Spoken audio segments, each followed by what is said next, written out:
Good morning, ladies and gentlemen.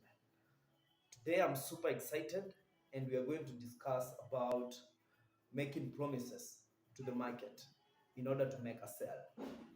So, uh, everybody else in the marketplace uh, is making a promise to the customers in order to appeal them.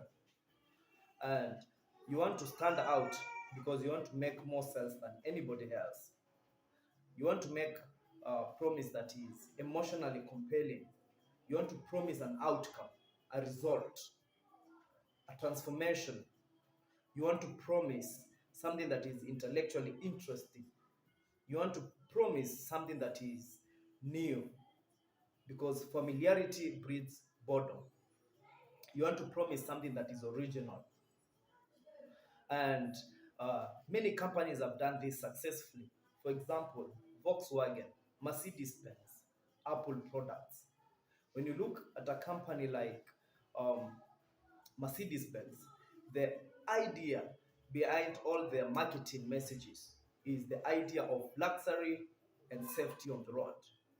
And that is what has helped them sell trillions of dollars many years in the past, and they are still going to do that in the future.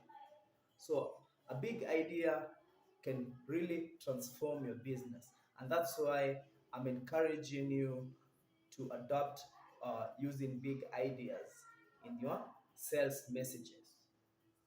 So, if you have any questions, drop them down in the comments below. And until next time, have a fantastic day. Bye bye.